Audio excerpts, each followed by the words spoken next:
Over the past 15 years, American workers have taken less and less vacation. In 2015, 55% of Americans surveyed didn't use all their vacation time, leaving 658 million days unused and 222 million days lost. But workers who refuse to take their time off may be viewed as work martyrs. Tony Schwartz is founder and CEO of the Energy Project, which advises companies on how to become more productive. Tony, welcome back to Studio 57. Thank you. So can we become more productive by taking more time off? I mean, the research is pretty clear that you can. It's like a bank account. You keep taking money out of your bank account and eventually you're bankrupt. And that's essentially what we do when we don't take vacation. You got to keep refueling the tank. And when you do that, you're more productive when you are working. What exactly is a martyr? You know, a martyr is the person who self-righteously tells you how they pulled an all-nighter or how overwhelmed they are or how crazed they are. It's a humble brag. Okay, all right. Or not so humble in this case, potentially, yes. I know, asking for a friend here. Since 1978, Americans' vacation usage has steadily declined. We've seen this happen over and over. I mean, we just listed the numbers, which sound insane in some ways. Americans now take nearly a week less. Why aren't Americans taking their vacation time?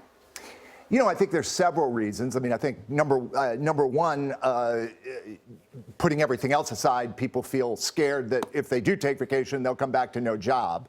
That's a legacy of the recession. But I think the other reason is that, the second reason is that people actually don't feel, as this little clip showed, as if they have value if they're not working. We're so focused on what we do that we lose connection to the idea that we have any value if we're not working. From the health and wellness and productivity perspective, is it better, from what you've seen, to do the if you're going to take the vacations, to do the shorter ones, 3 or 4 days, or a longer 1-2 weeks? What's the most effective thing to do? So, first of all, you're in some sense conditioned by whatever your employer allows you to do, but from my perspective, as someone who 3 weeks from now will begin my 4th summer of a 30-day vacation. Ooh, wow. So I run a company that goes and tells employers to give more vacation, not less. We give 5 weeks to people in their first year, 6 weeks after that. So what we've learned is that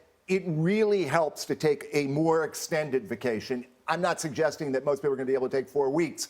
The problem is it takes time to wind down, and you're more anxious in the early days than you would be if you took a little bit longer. And it could take 5 or 6 days to get there. There's no question. And then if you're taking a week's vacation on the last day, you're starting to feel relaxed, and before the day ends, you're on your way home. You said you offer 5 weeks vacation. There are these startup companies that offer unlimited vacation. Why do you think that's a terrible idea? Well, I do think it's a terrible idea because what it does is it actually imposes on people guilt about all any vacation they take. If somebody says to you, you have 3 weeks vacation, you feel comfortable or more comfortable taking that. If somebody says to you, take as much as you want, but we'll be noticing, the odds are you're not going to take as much. So a really poor idea. We need boundaries. How do companies encourage employees to take vacation? Well, I mean, the number one way is for the person who's Or do they? Yes, they don't.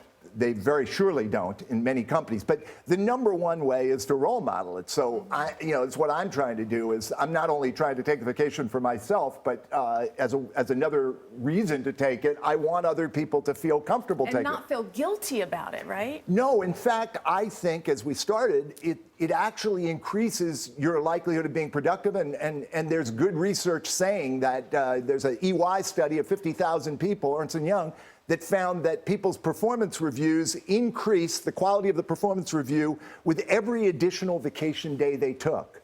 That's a pretty counterintuitive but powerful idea. Well, there's one study that says that employees who took 11 or more vacation days a year were more likely to receive a recent raise or a bonus than employees who took less time. Why is that? Very much the same idea, that the question is not how many hours you work. The question is, what do you accomplish during the hours you work?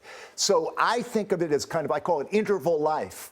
This is operating not as a marathoner where you're constantly holding back on spending all your energy, but you're fully investing and then you're refueling. And that's a very different way of working. And I think it's the only way in a world of relentlessly rising demand that people are going to be, the companies are going to be able to get the best from their employees. And I think the families benefit too.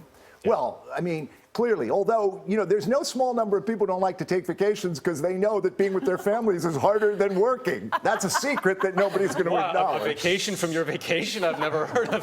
Well, never at heard of least such you know a thing. there is an end, right? To get back to work. Tony thanks. Schwartz, thanks. That's Thank an you. interesting perspective to look at it, putting in for some vacation days.